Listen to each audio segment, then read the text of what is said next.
I like met my ego. And I remember thinking like, who the fuck are you? And I met it and I instantly knew, and it knew that I knew, and it was like not good for a little while. And we've replaced boredom in most generations now with scrolling, which is literally 180 degrees antithetical to that process. And so your brain can never rest. The two most important factors of longevity, one is the number of people that you have true loving relationships with in your life. How do you actually change the root of it? It's unbelievable how much power the mind has. Your thought is your biology. I lived a lot of like, my identity was a lot of like what I had accomplished, what I had done, and then also combined with where I wanted to go and who I wanted to be. And I was like jumping right over who I am, completely jumping over it. Was there anything in specific that triggered you to that self-awareness of the ego? I see my son and he starts to like get flustered. And at this point I'm thinking like, oh boy, here we go. And my son stops and he takes his goggles and he puts them down 80 feet underwater.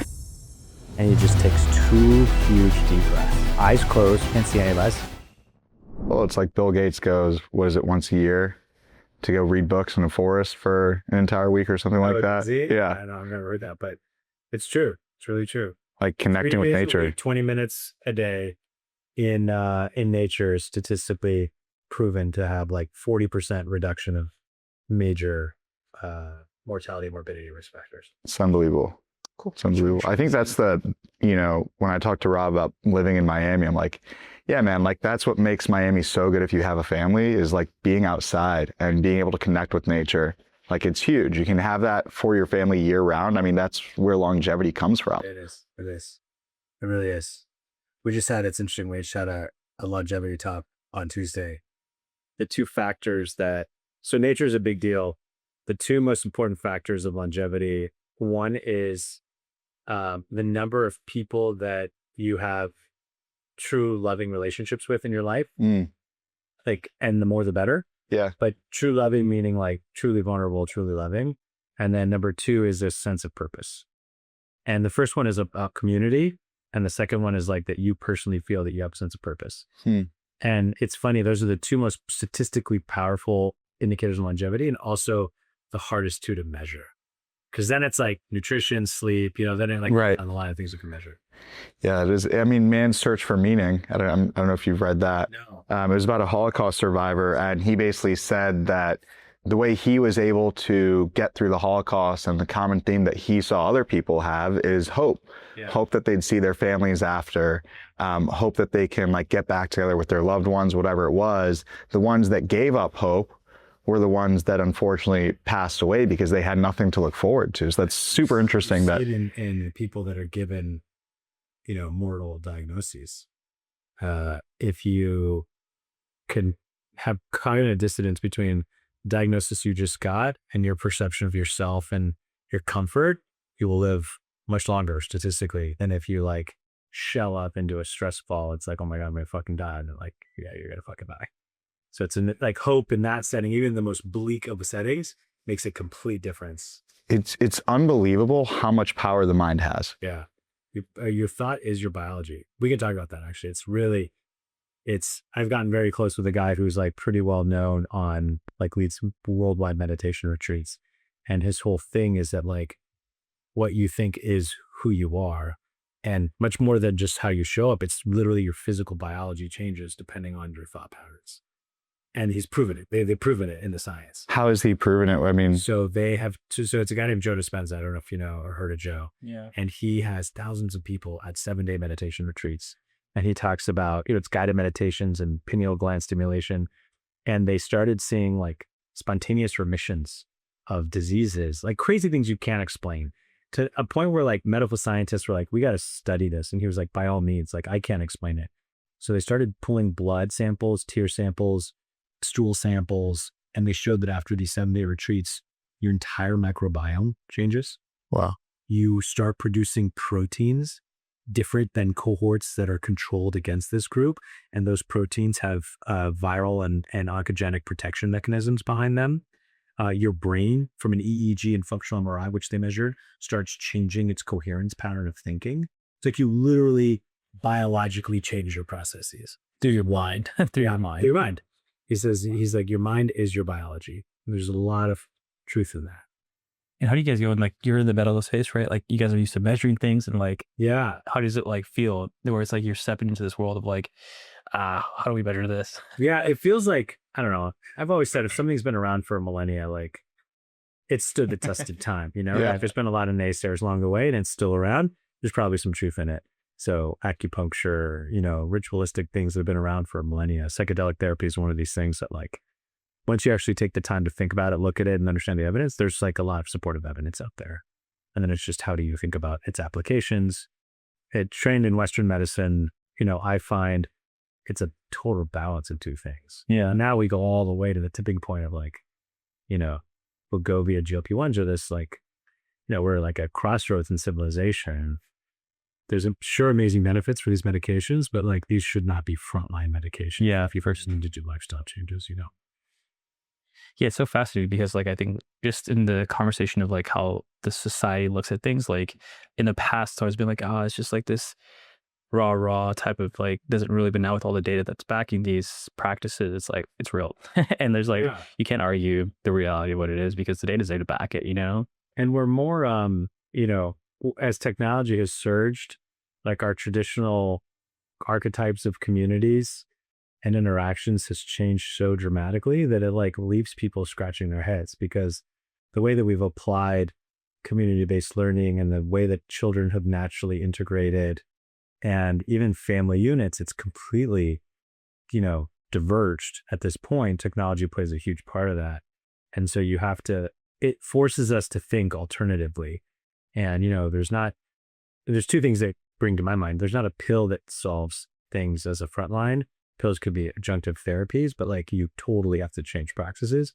And then second is like diseases are multimodal, and we can't have one solution for a multimodal disease. We need multimodal solutions for those things. So there have to be incorporating this East meets West type of philosophy to think about.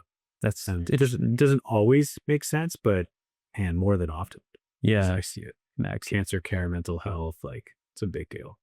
And would you say like East versus West type of medicine, like, the West has always been like innovative and new things, right? And the East has always been traditional and like the way we've always done things.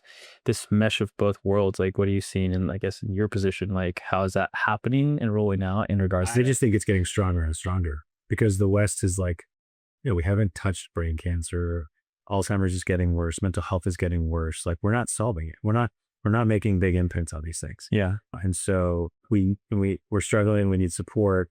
And people are more open and adaptive. And I just use the psychedelic, the growth in psychedelic therapies, the fact the FDA now has formal tracks, the data is really strong. Like you still have the pessimistic view from people that think it's a drug as opposed to a medicine. And it's just through rigor and evidence and, thinking articulately about it that we're going to change those minds, as opposed to today, like, mushrooms are going to cure the world, like.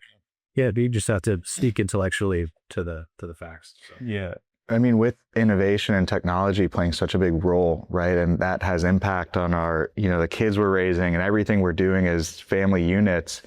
How do you see us rewiring society, Western society, to not just throw more money at things, over prescribe? Like, how do you actually change the root of it? And this is a conversation I have with one of my friends all the time. He's like, Western society is already so far down this hole of just technology and that how that input affects our minds and builds into us. Like, where do you have to start, like, unraveling this to provide people the capability to, I guess, live healthy lifestyles again by themselves internally without all these external things coming at them and filling their brain with stuff that leads to mental disorders and all this other and diseases and unhealthy lifestyles? Like, how do you see that? Not a small question, but I think about it all the time with little kids, because it's every day that goes by, I think about a missed opportunity to imprint some life skill with them. And it's a trend, right? It's a pattern. You have to be consistent in that pattern to import upon them. But you go back to the basic things. One is this power of community is really important. And so with kids, there are ways to embed community, team sports, cousin interactions, family time, things you can control, which you have to expose them to constantly and put them into uncomfortable places if they don't like it, so they can at least understand the back of your brain, there's this little thing called the cerebellum. Maybe you've ever heard of that. It's called the mini brain. So the cerebellum doesn't really completely close until somewhere between 7, 8, 9 years old. Close meaning that it forms, and the concept of unstructured play is critical all the way up until that time, because your cerebellum is the way that you perceive interactions with the world. And so unless you have the opportunity to push and poke and cut and rub and scrape everything out there, you don't necessarily understand how to perceive other things. And so kids that have never poked or pushed or scraped or cut are naturally going to be very guarded when they come up against a situation that they can't translate perception to. And your cerebellum, that's why you want kids to just, fall onto rocks and like get dirty and jump in a pool if they can't swim and figure it out, because then their brain is like, oh, that's how this part of the world needs to work. Let me figure out and fine tune to that. So that's one of them. The other one, I think the things we can control. So nutrition is also one of these things and these are with kids, like you realize, I had this funny experience with somebody one day, like I went to their house and I was looking and they didn't have a microwave. And I always like chuckle a little bit because if I could heat everything up on a skillet and not have to put the food and the protein through potentially denaturing processes with microwaves, sure. But like, you have 4 kids, man. Sorry, dude. That's just what it is, like you don't have the liberty of time to start heating and warming and cooking everything up as much as you would like. And it's just it's being realistic in that concept.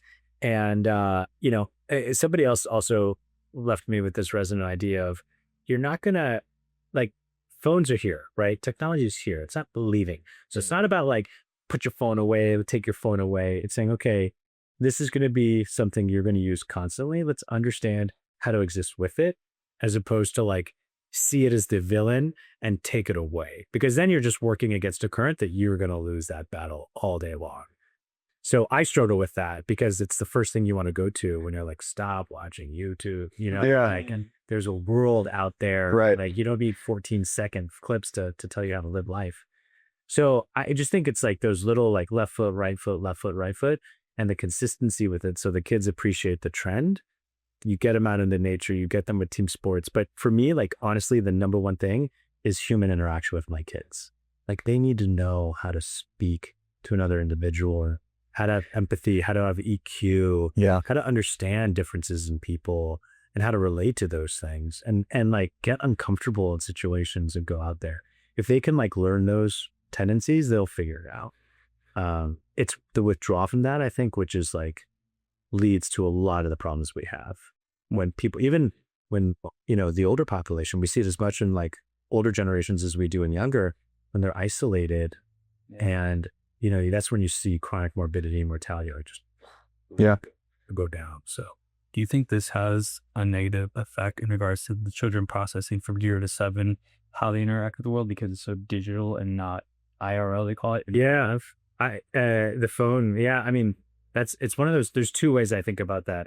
If it's the only interaction they have, 110%. That's a really big deal because it's like you go to the park and you see like 6 kids on a bench and they're all just sitting there looking at their phone. They're not like looking at each other or playing in the park or doing anything. So if that's the only interaction they have, that's a big problem. But the second one, which really resonates with me more than anything, is the comfort crisis calls to mind. Like, the reason that we're resilient as humans is, one, because we've done really hard shit. And like that hard stuff, we've been cold, we've been hungry, we've like had physical strain. But the other thing is that we get to just sit and reside in boredom. And that your brain, when you're in boredom, allows you to lay down tracks of what's important. It reinforces ideals. And we've replaced boredom in most generations now with scrolling, which is literally 180 degrees antithetical to that process. And so your brain can never rest. And by not resting and not reinforcing what's important, kind of getting rid of the not important part, you're creating a ton of confusion in your brain and noise. And so you like blur the signal with the noise, and that leads to a lot of the mental health instabilities, a lot of the anxiety. And this is like pretty decently studied.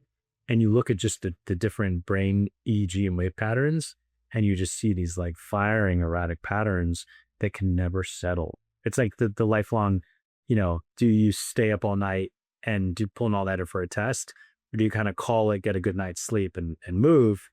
And, the real answer is that if you don't sleep, you don't reinforce the critical components, and your brain doesn't have the capacity to go back in and pick them out at the right time when you need them upon a test.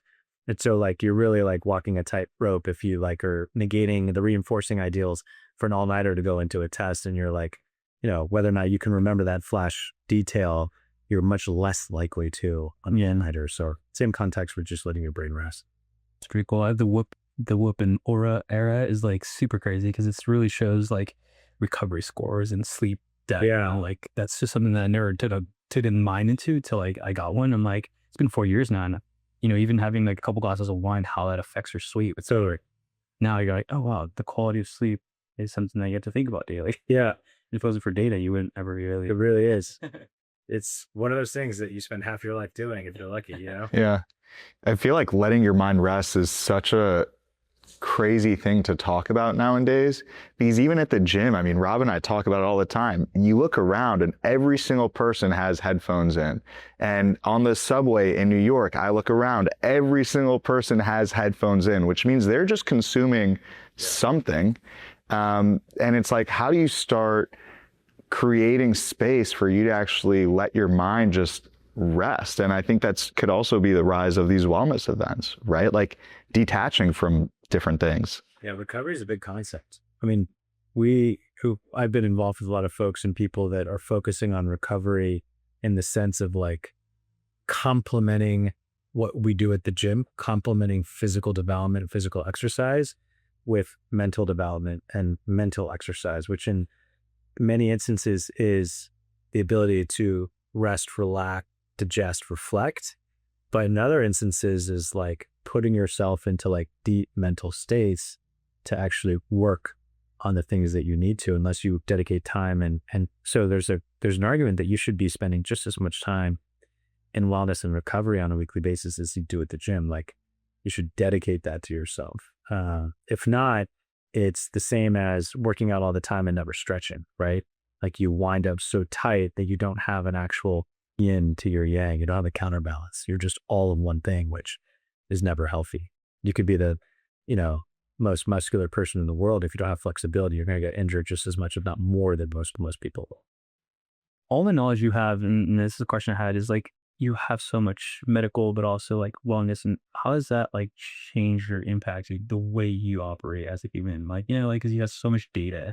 Yeah, it's interesting. I have to constantly, the fact that I know a fair amount about a lot of medical things can be like a perceived bias. And so it actually helps me. I remove that consciously. I understand that I could have a bias. And when I go into these conversations about wellness, there's a great friend I have who coined this term, just one woo. So, when you go into something and you think it's like, wow, it's a lot of woo woo out there, you naturally put up a secondary conscious bias and you discredit it or just count it. And so thinking about it as just one woo, there's a lot of natural phenomenon. I'll take energy as an example. Okay. So this is a really cool example. My company, we deliver ultrasonic energy into the brain. And that is literally, when you break it down, it's acoustics, frequency, and sound waves.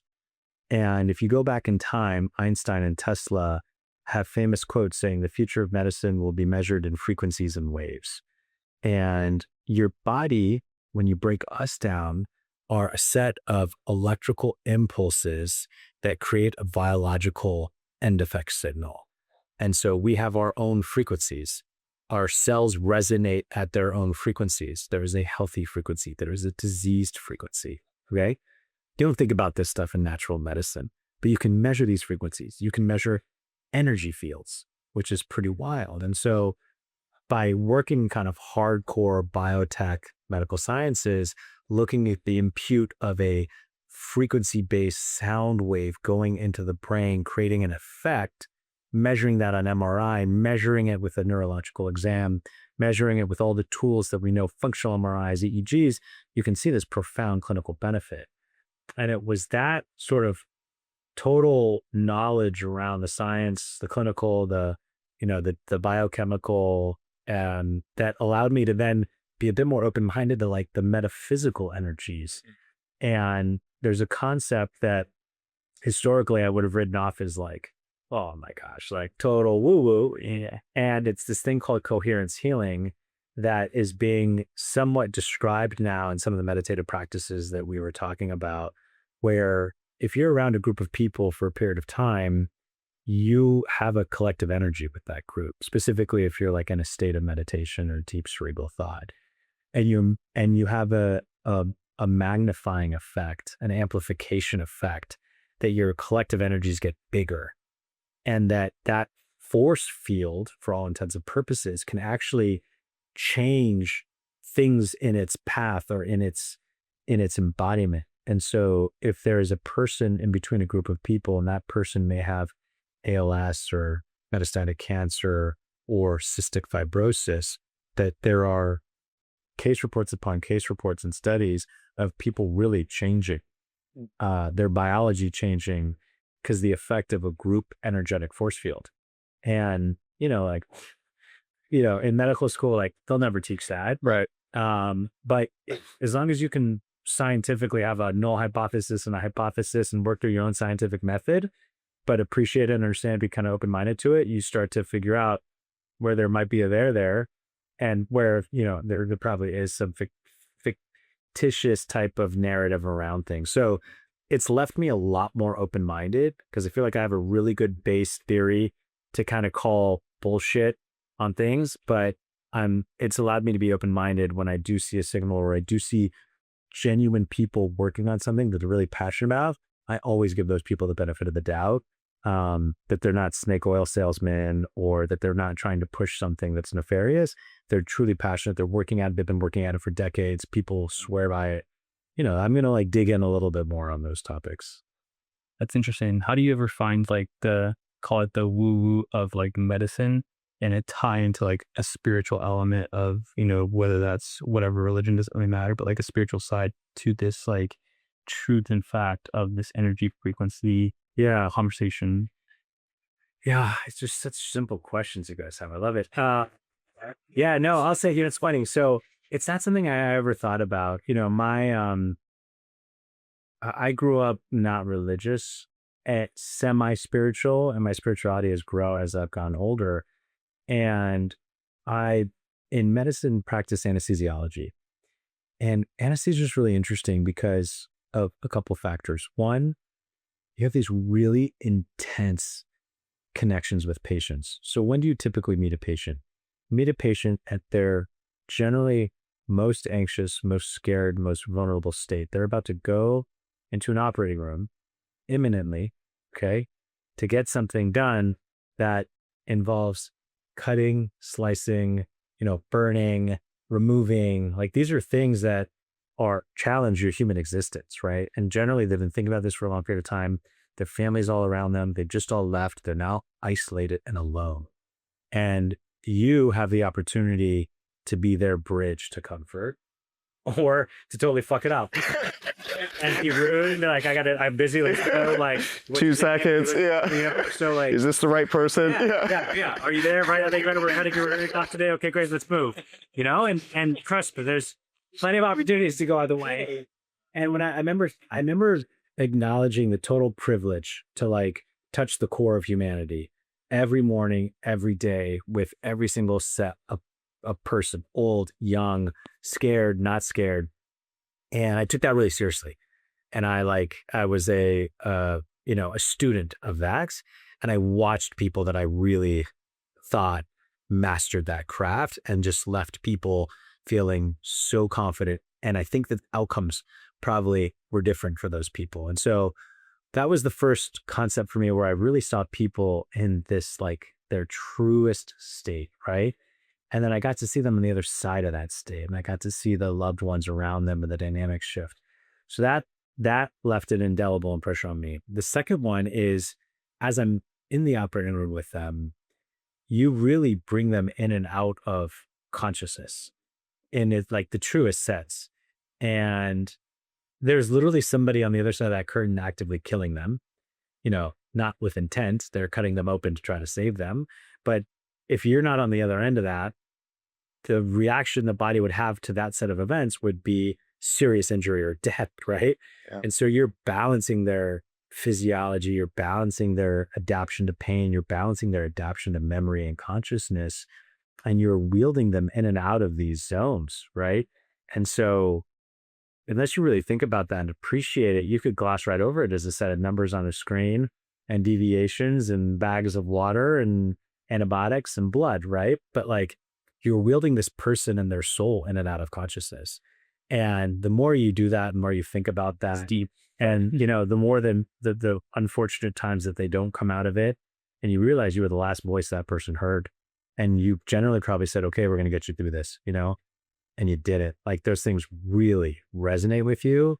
And especially when you sit and you work with cancer doctors, and I work with a lot of doctors that deal with brain tumors, and every patient you have dies, like, that's an existential type of feeling. And you're just sort of, it leaves you searching for what next? How do I think about this? And, you know, I would say in the context of thinking about the woo or the woo-woo and consciousness, those experiences drove me to like the core meaning of like the human spirit, and searching out the different definitions of that, knowing I couldn't be the only definition of that, or Western medicine couldn't be the only definition of that. And, you know, religion is such an interesting concept to me because the core philosophies of so many religions, actually, when you think about them to their most debased state, are pretty similar, but the practice and implementation and self-righteousness around some of them are so different. Yeah. And they lead to some of the most dramatic conflicts in all the existence of humanity.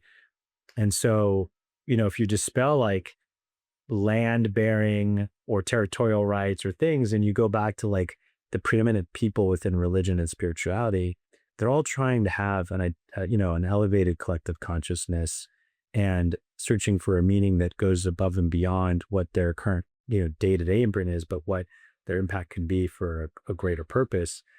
And so all of these things combined together to me just leave me as an individual pretty convinced that your mind, the biggest enigma that we have, the thing that's we're closest to but know the least about, the compute power in your mind, the ability for you to change your behavior, change your biology, doing that through community, through practice, through meditation, through therapeutics, through pharmaceuticals. Like, these are all tools we can use, but ultimately it comes back down to the tools that you were given when you were born. And the ability to be able to understand that, leverage it, is a lifelong educational process. And it's something I certainly don't master, but I'm intrigued. And that intrigue allows me to like push and, you know, hold space for things that traditionally I can't maybe rationalize, but I'll at least start to understand them and put them into different buckets to categorize for my own self. It's super interesting. You mentioned the elevated consciousness, right? Like, and how that's just similar across all religions. How do you, I guess, relate to that from a medical perspective and like from a worldly perspective of like tapping into that, right? Because that's the most powerful thing we have as humans, is that level of consciousness and understanding. Yeah. Or what ways have you seen that have been successful into like honing that in? Yeah, I don't think that as a society, you know, we've created some connected level of elevated consciousness. And I think that technology is, you know, potentially the largest hurdle that we will face in trying to get there, because it's moving us in a direction that is potentially much more fractional and different. But, you know, I think you see it in a daily basis. The euphoria of a sports team that is just everything is clicking, you know, like that's elevated consciousness. All those individuals know and respect each other. They all understand the setting that they're in, and they all are rising to something above and beyond their individual performance self. And you know that, like, when you see a team that is actuating itself, that's elevated consciousness. When you're at a music festival and you see people that are completely disinhibited and are in the flow of that, that's an elevated consciousness. And you can tell that they've risen above, you know, what your default mode network, your little voice is constantly telling you you can't do. And you've elevated outside of that into an element of connection. And I think that if I had to just describe elevated consciousness in one word, it's like community and connection.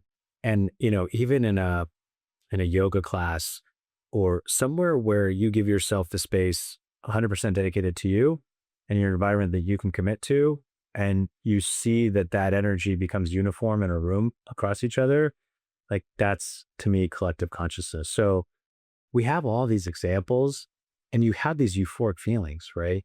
You come out of some of these instances, probably the two of you guys working out together is a form of elevated consciousness because you guys sync in some way, shape, or form during that.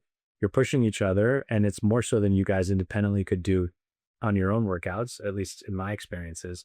So whether or not we're going to get to some huge communal collective consciousness, I don't know. But if everybody at least has the opportunity to feel it and then understand that that's what an elevated consciousness could be, I think that should be our goal. Like recognition of that fact, like, oh, I can tap into something like that. I need to tap into something like that. I think breath work is another way that people use as a tool. And you see like collective people, even after a couple minutes of breath work, it's a completely different energy or environment amongst a group of people. So I would say more than us trying to reach it, we probably reach it more often than we know, and recognizing that fact and just working towards it in more daily practice, or in the difficult situations, remembering it and tapping back into it as a way to like level set. And you hear a lot about the little voice and the default mode network and the translation of the ego. And generally it is a set of parameters intended to protect you in this crazy world we live in where predators eat prey. And it's been that way since the beginning of time. But it also is a natural set of limitations that, if you continue to confine smaller and smaller, could be really frustrating and lead to mental anguish and lead to an inability to be the best person you are. So I guess that's how it's a great question. Something that like, certainly don't have the answer for, but there are little nuggets of it and slivers of it. And the more that I have read about it and studied it, the more I realize like, oh, there's like parts of daily life that you can rise, into your collective consciousness with other people around. Such gems, man. It's like how you share this with the younger generations, right? Like, I mean, your kids, like, how do you translate this for them in a very like, let's do more of this, right? Yeah. And for you have in sports, right? Which is an aspect of it, right? It's great. I mean, kids are like the ultimate, insight, and they're literally like a sandbox that you can see your negative qualities amplified and you can see your positive qualities amplified, and you see your negative qualities through your kids, and then like, it's embarrassing, and you recognize them like, oh man, that's me, and then you see your positive and it's like, oh, proud, and it's so much more important to focus on the negative ones and work on them. But yeah, I think it's, once again, it's consistency. Like one of the qualities I hope and think that my kids understand about me is every day, and even more so consciously now in the last, not even like that long, the last half a year, like leading with love is the thing that I want to be doing all the time. And it's not something I want to explain away. It's not something that I want to be apologetic about. It's not something that I want to have as a secondary or tertiary effect. It's actually the primary effect. And by my expression of that with my children, they have read back to me that they understand that. It's awesome. And that love is a huge part of what I value on a daily basis in daily interactions, and how I perceive and meet people and greet people. And I start to see them at least reading it back to me like, Dad, wow, you like really love us. And like, you're really loving and you're really kind. And for me, just the acknowledgement of them, because I know if they see it, they're going to practice it themselves. And, meeting them at the point in space where, they can receive these things. So for the first time over Christmas break, sitting with my older son, who's 12, turning 13. And, we were sitting in the sauna and I put on a meditation, and it was like a self-empowerment meditation that, repeated like, I am enough.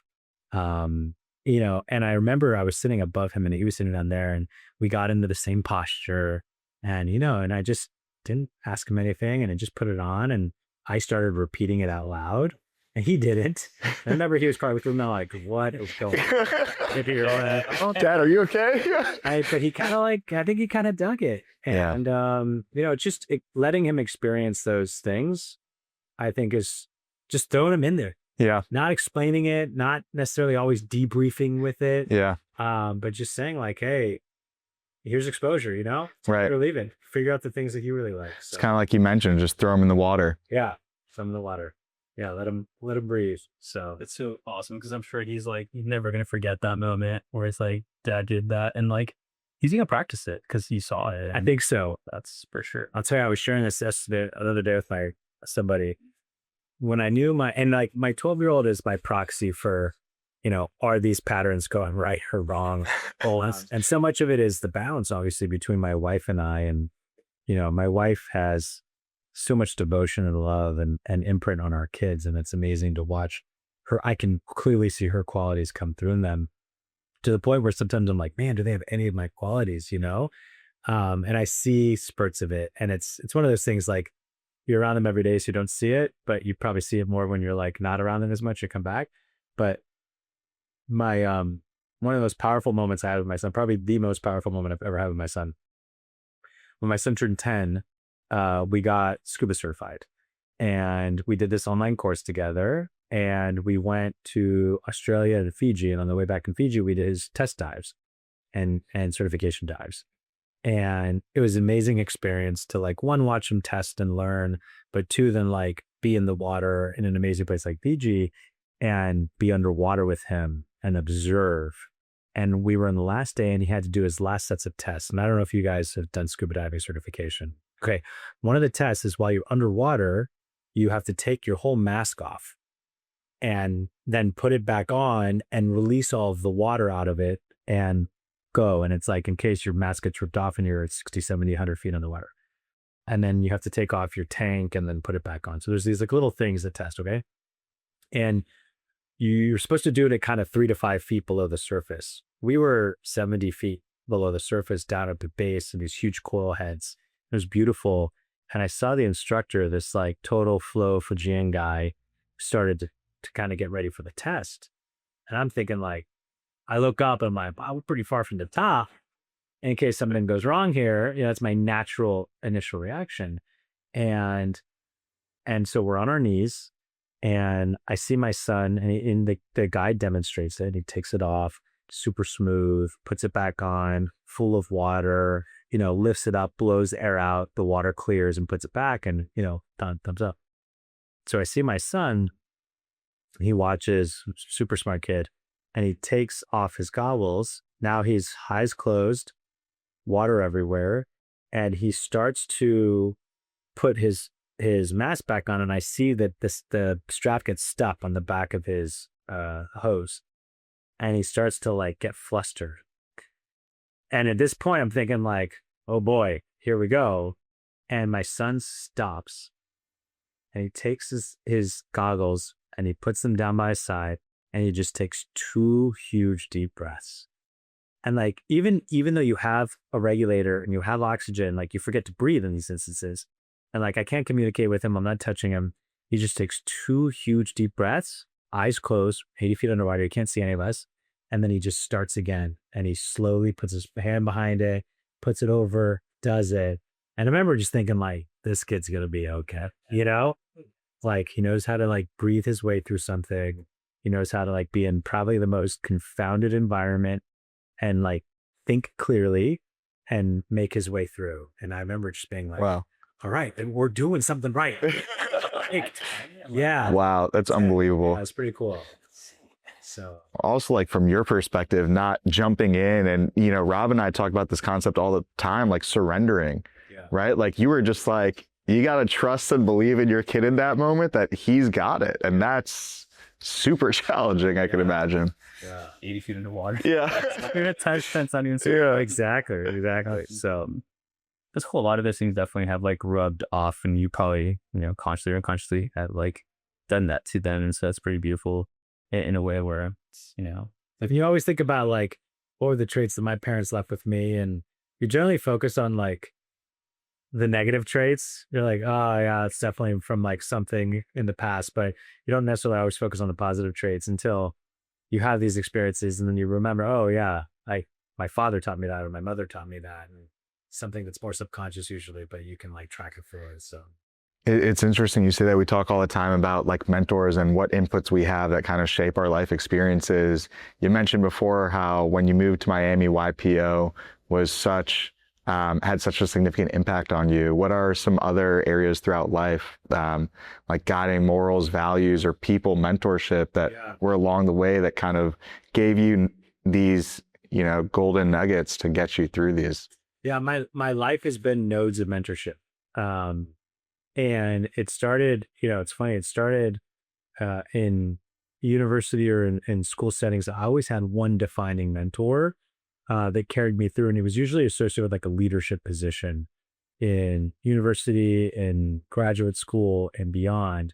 But I can, kind of going into the material of like my professional life and world, each of the instances in the last 3 major chapters of my life, there's been one major mentor. And the first one was a guy named John Simpson who, just represented all of the human values that you could ever imagine. Selfless, successful, humans first in the field of healthcare, only ever thought and made decisions about patients, had exponential wealth created as a result of things that he had helped tens or hundreds of millions of patients with through his inventions, but could relate to you and me as like a lowly medical student and resident as a peer.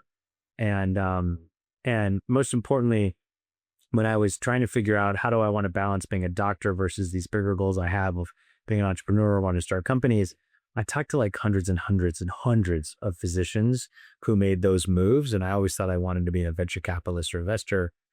And the folks that never made it all the way through, meaning they never became a full physician and attending and actually took care of patients, were always the most contrite, call me Dr. Jim, always had the biggest egos, and always left this like distasteful experience, and even the most successful ones. And it was always the ones that had been all the way through, practiced medicine, and had success, that were humble, related to you as a peer at whatever stage you were, used their first name, used your first name, invited you to their homes, invited you to lunch, had you come by the office. And I remember thinking like that core value was the human side of being a physician, which is like, goes back to the conversation we had, which is I always cherished that opportunity and I took advantage of it with the patient to learn and trust what humanity was. And so John represented just this, it was probably the most powerful thing I, as a 20-something-year-old, burgeoning entrepreneur, doctor, could ever. It was the most, like the best serving of humble pie of like what's important and what's not. And to set the core values, how to build a company. And he fortunately brought me in at the very early goings of the company that he was building. And we got to build it together along with other amazing people. And I got to just like literally watch the recipe come together in real time. And I just volunteered my hand as like, I'll come after hours, I'll come at nights and weekends, I'll work for free because I was so hungry. And he, one, acknowledged that and gave me opportunity, and then like turned it into an actual like, listen, you're creating value, we'll give you value, right? Which is a core tendency that I have now, like never take advantage of somebody, always give them value for what they deliver. So he really set me on this core pathway. And then, I jumped from there into like really big industry at J&J. And I had, in each instant, my mentor, albeit always older than me, like significantly older than me, were always also great friends. And we'd have like great times together, truly friendships. And I went from there, and another guy, Billy, who has become one of my dearest friends, and we still talk all the time. And it's proxied out. A lot of friendships and relationships I have in life are older people. And I've even reflected on it with some of my older friends who've told me, like, when I was your age, I also always had older friends. And it's sort of like a mindset sharing that you can't always translate, but older people have seen it and get it more often. And so I don't know, I naturally gravitate to older people. I love, and I have my core set of friends, which are my age, but the majority of like really mentor deep relationships I have been significantly older individuals. And I love and respect their experiences. And I feel like they have a shared sense of purpose and wanting to like provide those experiences back to me. And so Billy taught me something else. He taught me like about the meaning of just totally being 100% committed to something, being unapologetic, sticking with what you know is right through the ups and downs, and ultimately emerging through that, through conviction. And also like enjoying the shit out of it and being a wild man along the way, you know? Yeah. And this is a guy who is a cardiothoracic surgeon who's invented some of the most important medical device inventions of all time, saved countless amount of individuals, but like builds crazy flying skeleton contraptions in his front yard, drives a bright orange Maserati, and like will show up for anything that you need him for, and is constantly innovating. So he like gave me this fire and passion to like, no matter where you think you are, you could always do better, be better, stick with your convictions and continue to innovate. And so he pushed that lens with me. And then this last big chapter of my life has been with a guy named Maurice, who has been a blend of my boss, my mentor, a business partner in some instances, and like truly a friend. And it's in Maurice that I learned the value of like how to like, lead with love, and how to truly value human connection, how to make sure that you're building your whole self. He's the one that turned me on to YPO. And in our relationship has always been beneficent in the exploration of like your whole authentic self. And so each one of them, and then I could bring all three of those together and they get along as thick as thieves, even though they're all independently different. And I have in many instances bring them together. Cool. And I remember sitting and giving a keynote talk, and they were all in the room together, and I put pictures of them all up on a slide, and I said, guys, this is like, nobody else here cares or knows about this, but for me right now at this point in life, having these people in the room together is like something I could never have found or imagined. At the same point in which my best friend also forced me to work the word platypus into my conversation. And so I went from that into describing why a platypus was clearly, a great marketing environment. So mentorship for me in that context has been, really, really critical. And then, it's allowed me to like then be a mentor. And so I was the kid who called in med school everybody possible, because I knew like just being a doctor wasn't my only calling. So anytime I get those calls, regardless of where I am or how busy I am, I take all of them.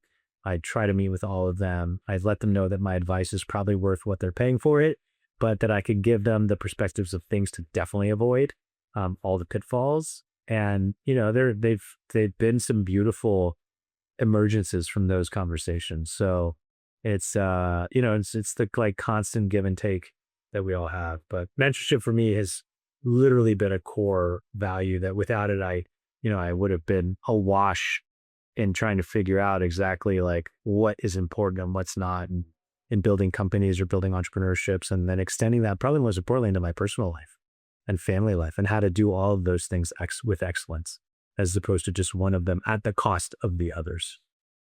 It takes a lot of putting this ego to the side and being able to accept mentorship, even if like, it's just like, it's hard for some people to say like, yeah, like mentoring and super hard. Yeah. And it's, you got to constantly work it.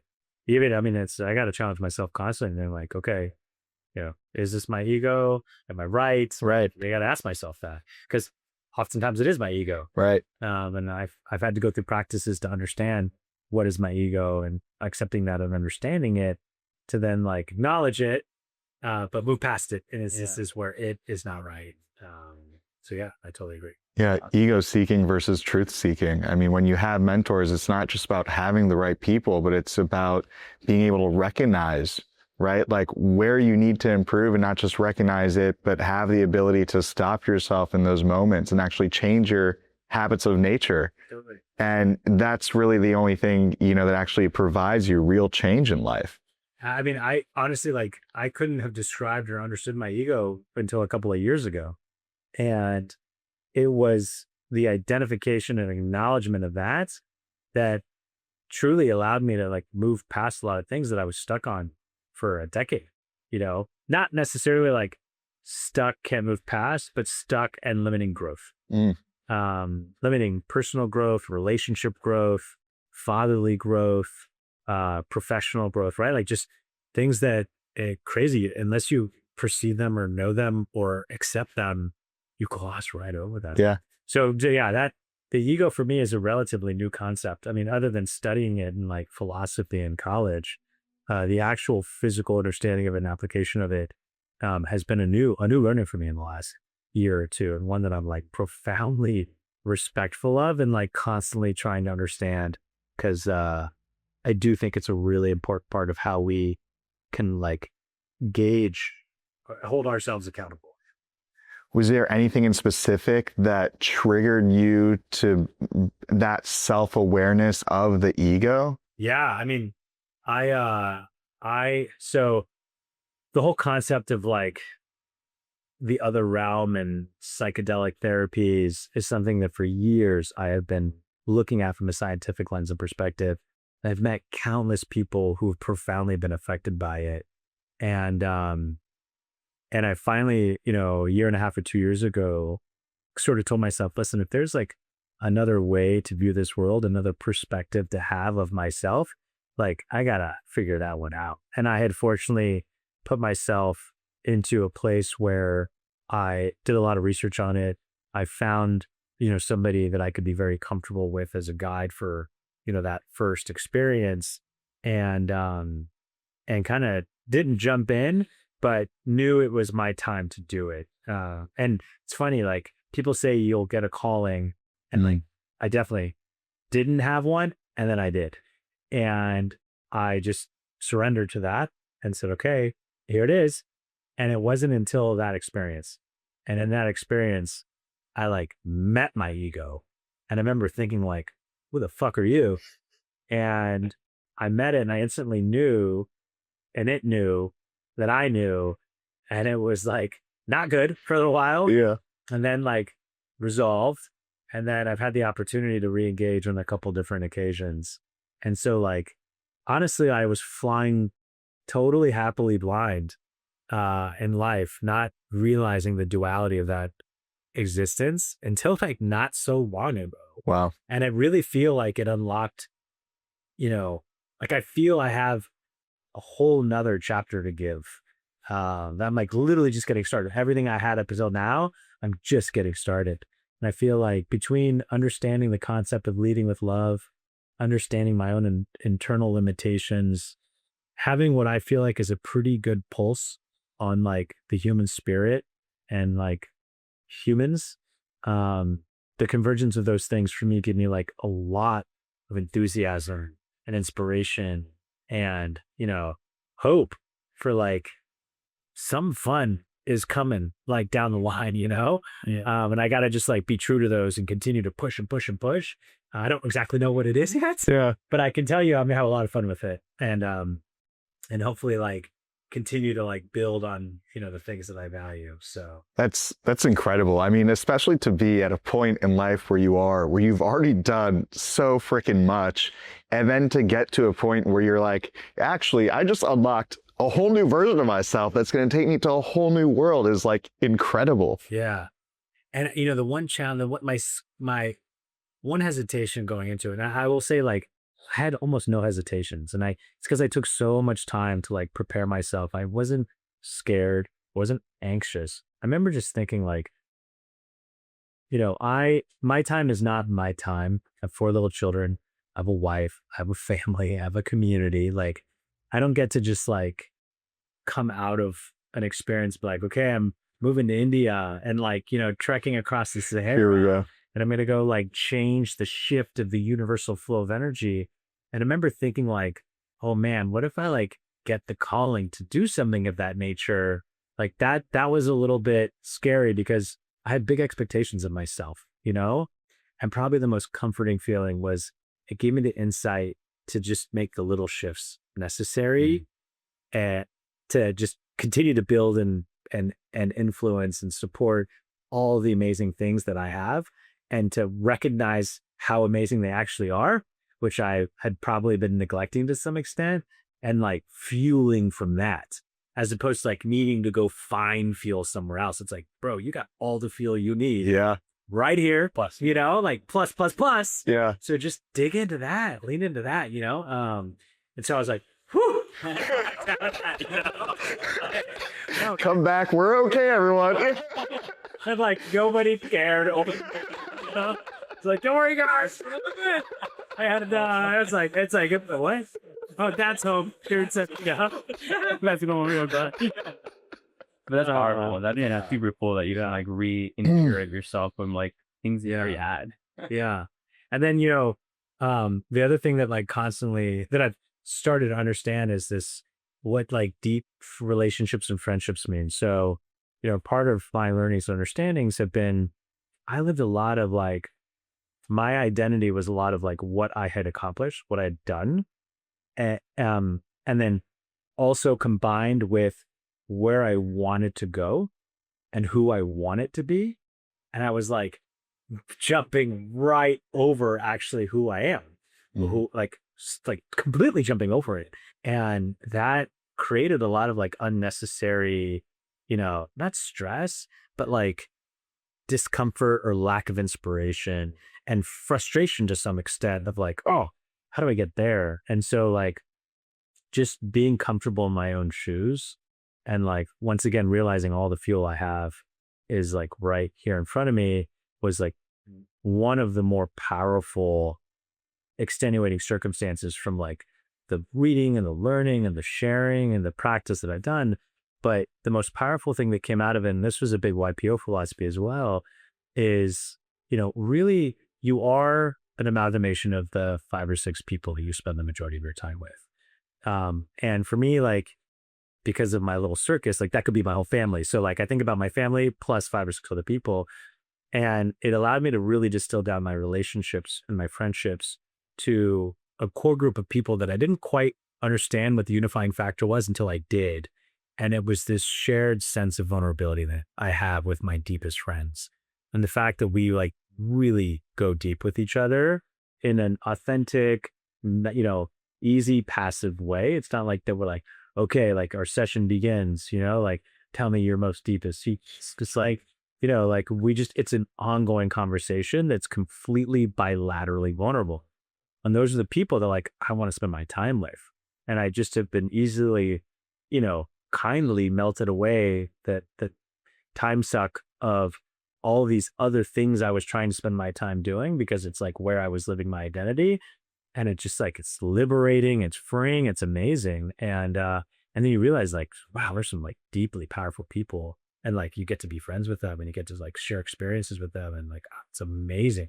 And those are amazing people, you know? Yeah. So I've like in the last couple of years really just pressed down and it's like, it's amazing. It's like brought me such a sense of joy, eliminated a lot of like frustration and like, oh, my schedule was packed with a bunch of stuff except frivolous. Yeah. So, but that's a constant work. Simplification is like theme number 1 for me, which I struggle and fail at often. But you know, it's a constant work. How do you translate that to your children? Because they're so young, like the whole process of understanding like how important that community or that circle, how do you like channel that knowledge to them at such a young age? Because I'm sure that'll be helpful for them to understand it younger, right? Yeah. My, so I guess 2 ways. One, in my way, I try to bring the people that I love and share these amazing values with around my children as much as possible and incorporate them and take family vacations with them because I want them to feel the energy of that connection. And, you know, my kids have more unrelated uncles and aunts than they can count. So that's my way. But the other way is like, fortunately, you know, when I met my wife and I met her family, like having a small nuclear family is beautiful. Having a crazy extended family of cousins and community.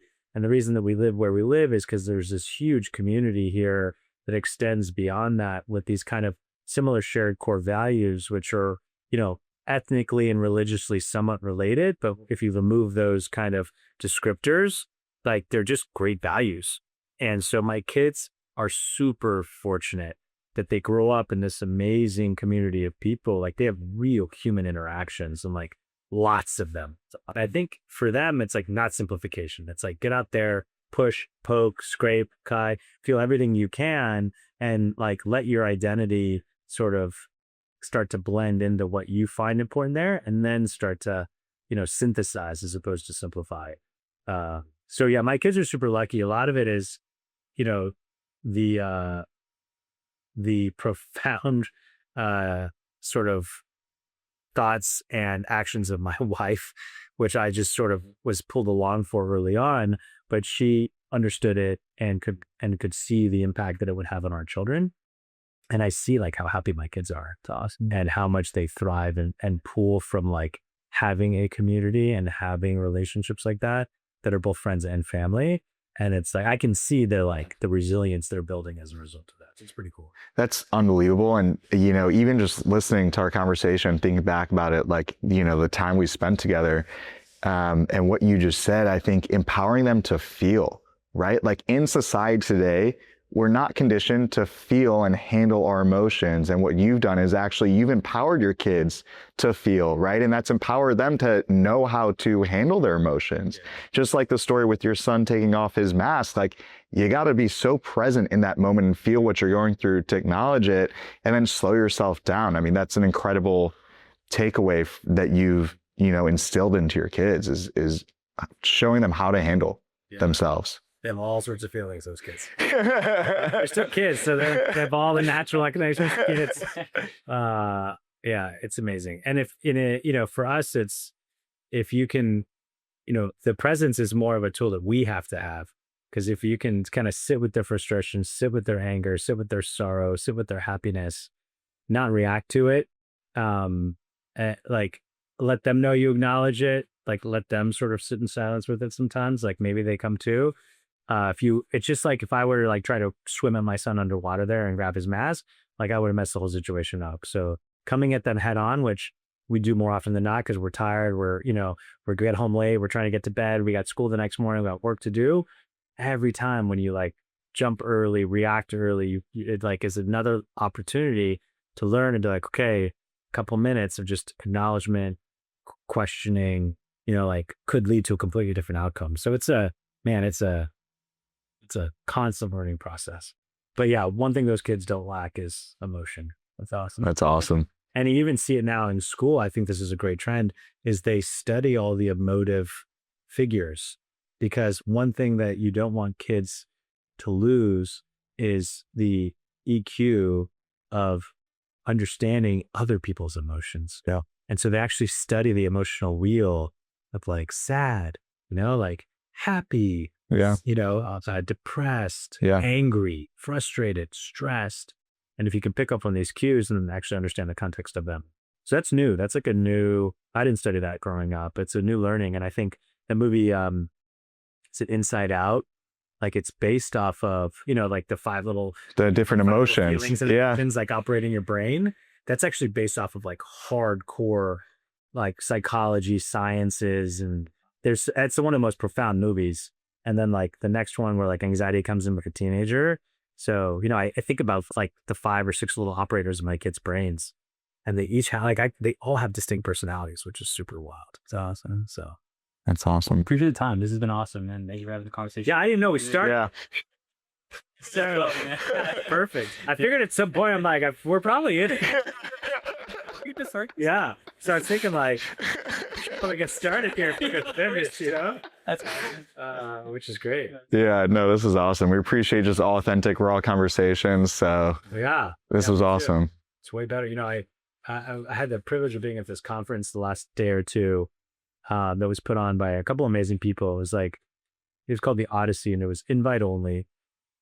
I didn't really know what was going to happen when we got there, but it was one of these things where you didn't necessarily talk about anything you thought you were going to talk about.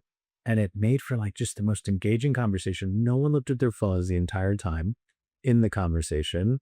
And the last session we had was your multi-hyphenate personality, right? Or identity, your multi-hyphenate identity. I remember thinking like, oh my God, multi-hyphenate, what the hell is that? And it was this really powerful concept of how you introduce yourself. What do you really want people to know about you when you meet them? And, someone gave the expression of, I sat down at a dinner party in Washington, D.C., and one person looked at me, if I left, leaned in like, oh, hey, my name's Jill and I run the Treasury Department. And they're like, okay, great. Oh, I got to ask you that. And then the other person was like, oh yeah, I'm Jack, and I'm a deputy director of the CIA. And they're like, okay, holy cow, it's like, and it's like, I'm Judy, and I'm working on personal motivation, self-healing. And it was just sort of like, how do people identify themselves? What's important? Is like identifying your job the most important thing you want people to know about you, and challenging it. And it's like, when you think about it that way, you're like, oh my God, it's like so offensive to be like, hey, I'm JJ, I run a neurosciences company. Like, what a weird fucking way to introduce yourself to people, Yeah. Like, so it was this unbelievable lingering event, but it's the power of, if you can spend a day and a half or even an hour and just have open, unstructured human interaction with people, like that is powerful medicine, Yeah. And like the challenges and problems that you can solve in those situations are pretty interesting. And I think that's like the people that talk about, they have these really powerful experiences on plant-based medicines or therapies. Like that's a moment in time. It's like these community discussions and integrations that like really pull people forward. So we'll see. We need a lot more of them in our world. That's for, It gets complex and diverse. That's a driver for us. Like we always have such interesting conversations, whether that's at parties or in sauna or whatever. And it's like, Totally. We didn't come out here with like, what's your title, or what's you just like as a human being that's learning about something. Yeah. And so that really drives a lot of our mission behind what we call the People Project. It's like, how do we get to like just connect with someone and like learn about their principles and values and what made them who they are? Yeah. It's been fun. Like it's been such a blast. It's been awesome. It's a super important mission. So thanks for doing it. I appreciate that. Yeah. And you guys Thank you. And you guys are awesome. Like, I don't know, that's right. But you meet through people that you love and trust, and like it's an automatic bond. Yeah. You don't have to like consider it or judge it. You just do it. Yeah. So I'm super thankful for Jesse and for you guys.